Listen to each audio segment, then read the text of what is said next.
So in this video, we're going to be talking about the political climax of the Principate. So in this period, we have a run of emperors who have a really sterling reputation, who seem to represent the ultimate ideal of the Principate as it has become in a period of renewal, in a period of wise and dignified leadership.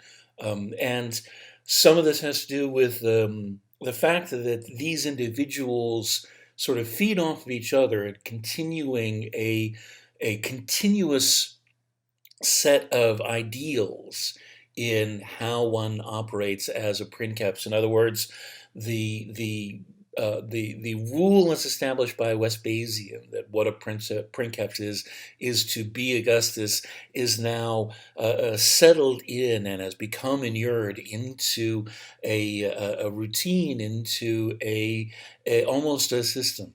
And so we have individuals like Nerva, Tryon, Hadrian, and Antoninus Pious, and Marcus Aurelius, who, even though their policies have some differences from each other, represent this sort of gold standard of how to go about leadership. And part of this has to do with the characters of these individual men, and part of this has to do with the method of succession, which is to choose individuals that that possess the qualities of leadership that is inherent to the Principate. So we begin with Nerva, who is an elderly senator who adopts Tryon, the favorite of the legions, and under Tryon we have what is characteristic about Tryon is this combination of moral steadfastness that makes him respected and admired, and a sort of aggressive expansion of Roman influence, both in terms of society and culture as well as militarily. He undertakes the cultivation of the elite in Rome and in the cities throughout the empire, and makes a concerted effort, a consistent and generous effort to undertake the connection of all of these hubs of Romanness throughout the empire in the building of roads and the construction of aqueducts and public works. Perhaps most famously, he undertakes a series of wars which see the Romans go on the offensive for the first time, really since Augustus, sort of set the boundaries of the empire. Tryon is taking the military might of the Roman Empire and putting it into an active mode, using this resource in order to better the economic strength of the empire by eliminating immediate problems on the frontiers and expanding the resources into neighbors that have what is valuable to the Romans. So in Dacia, in Persia, Tryon is deliberately trying to enhance the Roman Empire while at the same time removing potential issues on what might become volatile frontiers. And so Tryon is immensely popular. He's later remembered alongside Augustus. We have a document like this, which is from a writer and a senator who knows Tryon personally as one of his governors and is sort of representative of his time, who writes about Tryon in glowing terms. A word about the panegyric. So the panegyric is a particular form of literature, a form of sort of oratory that is formal argument in praise of the living. And this is in contrast to the oration for the dead, which for the Romans has to do with, traditionally, this is ancestors coming to speak about the person who is newly dead and talking about the deceased as upholding the standards of the family from which he comes. The panegyric is a reasoned argument that sets out carefully why the subject should be honored. And so this is not simply effusive praise, but it's designed to present a convincing reason why this person is being praised. And so it's interesting to note what it is about Tryon that is singled out. He is diligent and constantly pursuing his duty.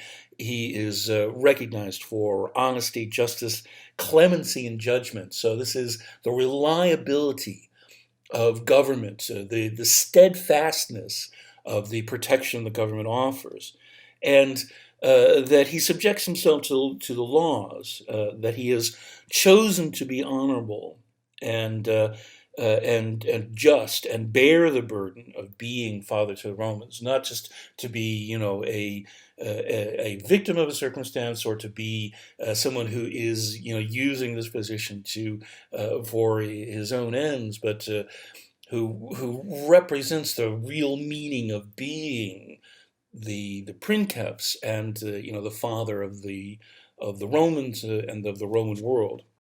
As I mentioned, Pliny is one of Tryon's regional governors, and so we have this correspondence, which gives us a sort of inside look. It's sort of an unusual and fruitful source, and one of the things we see in this is that decisions are made to a certain extent collaboratively. In other words, the governor is writing about things that are not necessarily major issues. Some of them have to do with public works. Some of them have to do with issues between members of the local community. These are brought to the attention of the emperor, and the emperor responds in terms that recognize that Pliny, the governor, knows the situation on the ground, and so this is Tryon, the emperor, providing guidance from Rome, and in a directly interactive and detailed way, providing sort of paternal guidance. And the governor, knowing the situation as it actually stands, then implements Roman policy, not just in general terms, but with awareness of what the emperor is interested in seeing in even in this particular situation. So there's interactive back and forth, which is not simply the emperor ruling by fiat. This is the point that I wanted to make most of all, that the emperor is not simply pronouncing all that happens within the Roman Empire. This is impossible. The Roman Empire is vast and unwieldy and is full of all these local situations. And so the princeps, the emperor, is involved and is in communication and is aware of lots of things that are going on and provides guidance. And then the implementation of Roman rule happens at the local level. The other thing to bear in mind is looking at this is presented on a page like this. It's leaving out the fact that there is considerable amount of time in between communications. Once Hadrian takes over for Tryon, there is a shift in policy with regard to the empire itself, the shape of the empire and the frontiers, that has long-term consequences. In particular, Hadrian is a representative of stability of succession, not only in terms of him taking over for Tryon, but Hadrian ensures the succession going forward by naming his successors two ahead. In other words, reassuring the Romans and the provincials about the continuity, the stability of leadership at the top. Hadrian most notably shifts the priority of the Roman government and the Roman legions away from the aggressive wars that had boosted Tryon's reputation toward instead the idea of frontier defense. And alongside this, he shifts the nature of the army in terms of the level of recruitment that is brought into the army. There's less emphasis on bringing people from Italy out to the provinces and more on recruiting the locals and making them part of the local legions. And there's a retraining in new kinds of tactics that have to do with the kinds of wars that the Romans are actually experiencing. The result of this is that the legions end up being even more the product and the embedded in the place in which they are situated. The legions become fixed hubs of Romanness, and become sort of permanent installations that have to do with where they are. Um, and the way in which the provinces are administered is in keeping with this. In other words, the provinces are operated as individual separate components with needs that have to do with where they are and how they relate to the commerce and legions of that territory. He makes an effort to build up an increase in people that are working on behalf of the government, at the level of the empire itself, and especially within the provinces, so that less is depending upon individual governors and magistrates, and there is more that is going on that is routine, that is consistent, that is institutionalized, that is operating on its own. This is actually a long time coming, even under Claudius, which is not that long before that. A lot of Claudius's administration as emperor is undertaken by his own household staff, his own, the freedmen that are attached to his household, and there are a number of eyebrow-raising moments where Claudius has, his chief freedman Narcissus speak to the Senate on his behalf, and this goes back all the way to the creation of the provinces themselves, and the fact that governors went out there alone as individual men with their families and their households, and ended up having to take care of the civil duties of being a governor, using their own households to take care of this. Hadrian is trying again for continuity, trying again for long-term stability by building up systems underneath the emperors and underneath the governors to keep things going regardless of who is sitting in the chair. Another thing that it develops under Hadrian that has, again, long-term consequences is that instead of relying solely upon the Senate, Hadrian develops an imperial council, which is there explicitly to provide advice for him on his policies and to sort of help oversee how policies might be implemented. And so the emergence of an imperial council as a separate focal point and a separate power center within the imperial structure speaks to the declining role of the Senate. The Senate is now more about the status of being a member of the nobility and a pool from which governors and consuls and minor officials throughout the empire are drawn.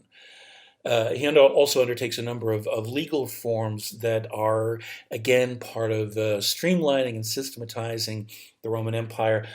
Still, at this point, there isn't a universal law code.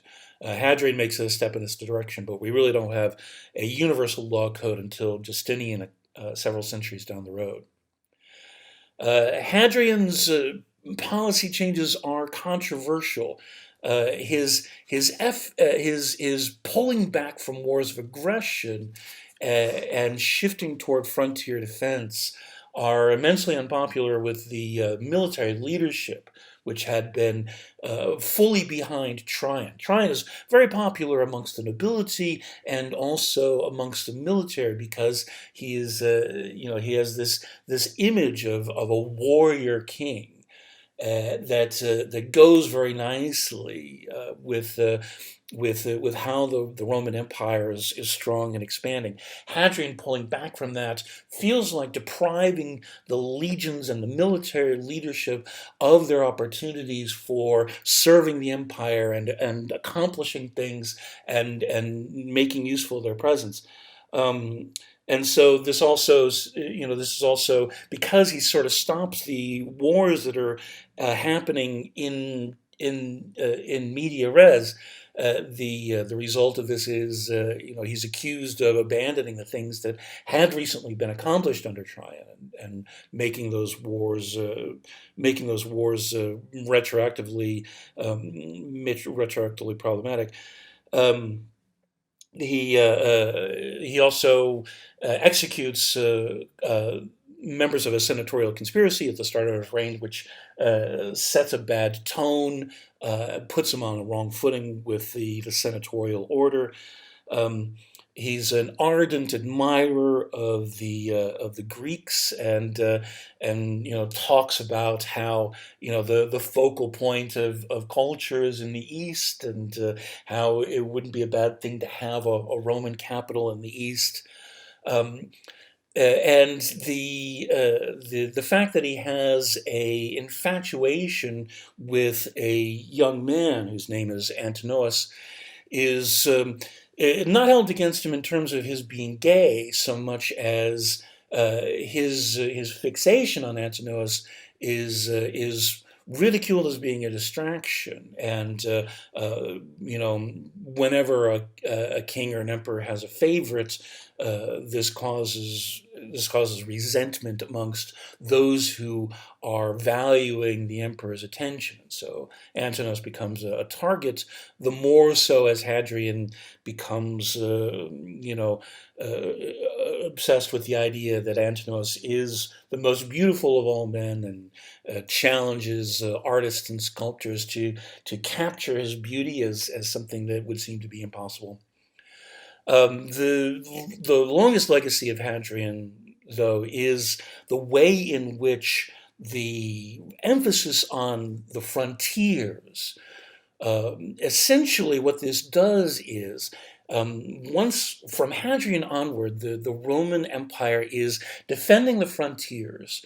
And so there's increasingly, this, and with the legions in a fixed place, and sort of rooted where they are, on this side of the line, and the emphasis on local economy and local administration under Hadrian. What all this is doing is there's a very sharp line now between where the Roman Empire is and where it stops. This has not been the case up to this point.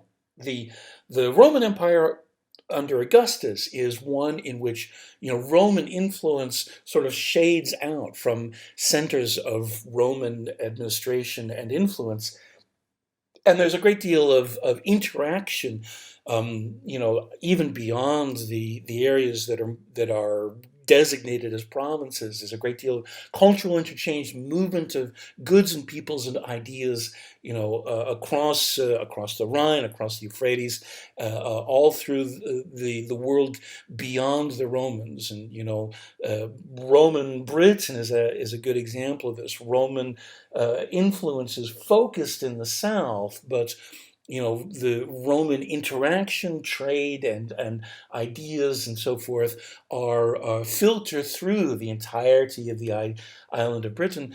Under Hadrian, this is now marked off, and the visual symbol of this is Hadrian's Wall, which is still there at the north of England. A fixed boundary that says on this side is Romanness, and on the other side of that is not. And the consequence of this is that there is, from this point onward, a building sense that there is an us and a them. And that's particularly true within the Roman world. And it's also true within the world beyond the boundaries. The world beyond the boundaries, amongst the Germans, amongst the Persians, amongst the Celts, among all these people that are being left out, that are being locked out of. Now that these boundaries have become fixed and shut down, these are people that are locked out of all the benefits of being a part of the Roman culture, the Roman economy. They're locked out of the advantages and high standard of living that is now contained within this space. And so the sense of exclusion, the sense of them coming from outside the Roman world, increases and builds and becomes a matter of future hostility among the people that the Romans consider to be barbarians. And this is laying the groundwork for the ultimate collapse of the Roman Empire in the West, and a number of trends that lead up to that. After Hadrian, we have Antoninus Pious and Marcus Aurelius. If you recall, the name Pius refers to somebody who is loyal to his father in Latin, and Antoninus Pius gets this cognomen because he loyally carries on the policies of his adoptive father, Hadrian, even the ones that are controversial, including the pulling back from aggression and defending the frontiers.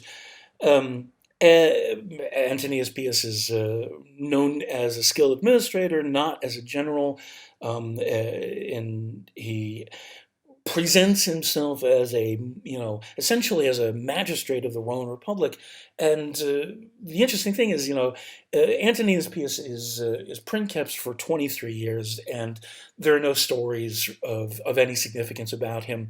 The what we have about him is wow, he's a really great guy. He is praised for his constancy and for acting according to reason, both immensely valuable, but particularly this constancy. We heard this about Tryon. We hear this about Antoninus Pius. Constancy is one of the old virtues of the mos maiorum.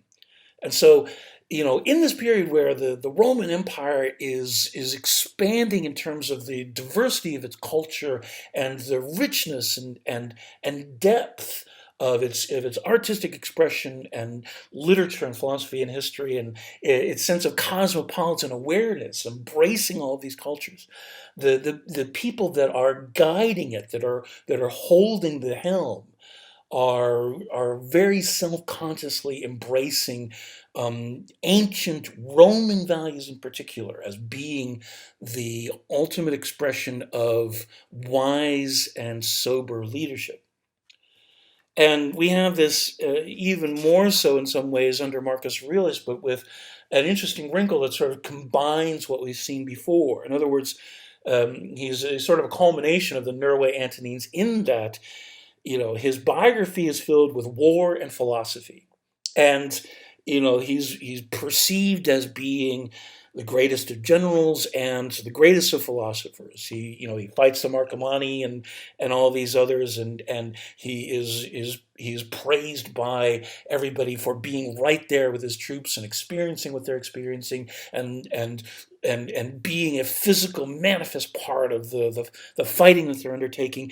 And at the same time, he is writing some of the most well-known works of Stoic philosophy that the world is still reading today. Herodian said of him that he gave proof of his learning not by mere words or knowledge of philosophical doctrines, but by his blameless character and temperate way of life. In other words, Marcus Aurelius is the ultimate example of an applied philosopher who seeks to make practical use of the wisdom gained by increasing one's understanding of how the world works.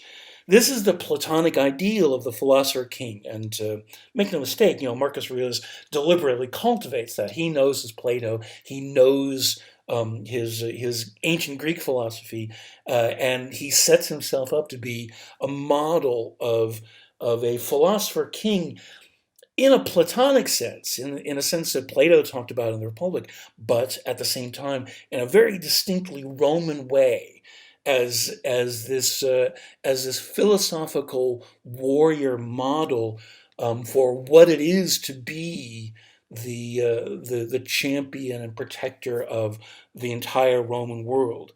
This is the core concept of the Principate, that the Rome is to be ruled by a good man. In some ways, Marcus Aurelius, and of course he has many flaws and problems with his character that are smoothed over by discussions like this.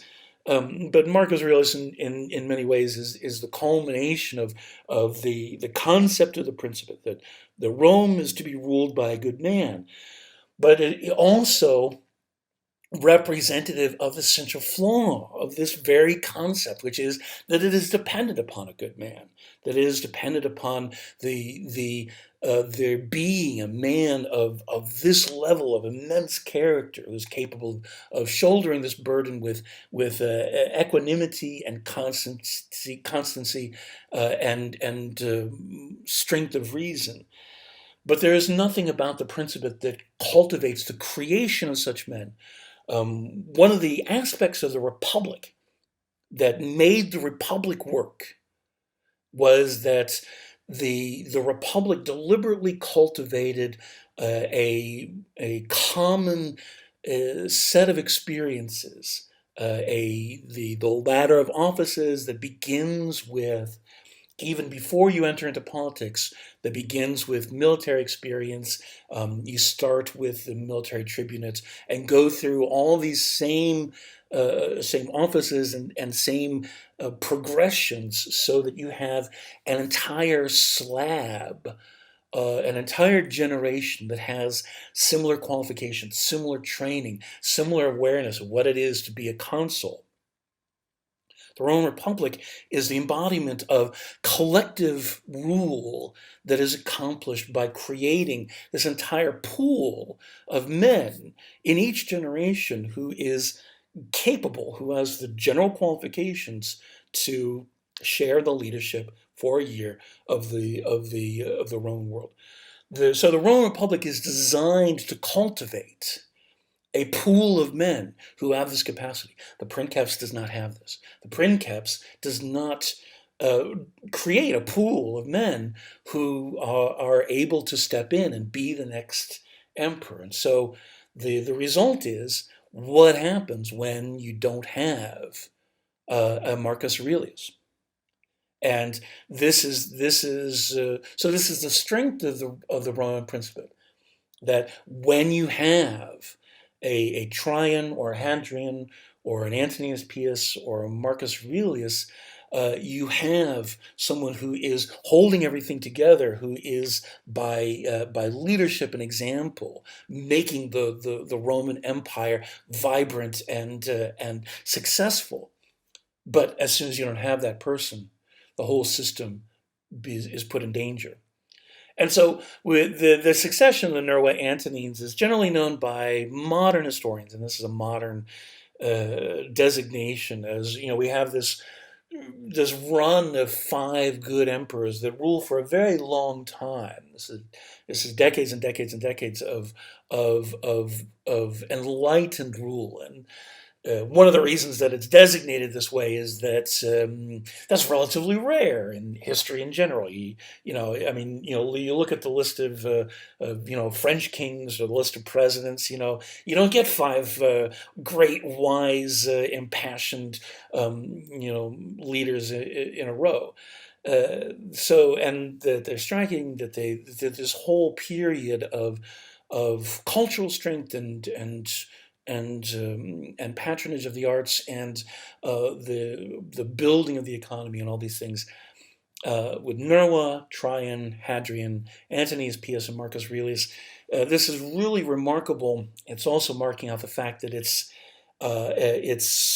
doesn't continue that way. In other words, these 5 emperors are sort of singled out as being this great run that then ends. And interestingly enough, it ends with Marcus Aurelius's natural son, his biological son, Commodus, which breaks the methodology of the Principate, which is to adopt a good man. Marcus Aurelius feels that Commodus will be capable, and he is wrong, as we'll see next week. And so the way in which that works is, what this does is reinforce the mechanism of the Principate is very reliant upon adoption, succession by the adoption of a man worthy of merit, which goes all the way back to the beginning of Roman history, the principle of adoption.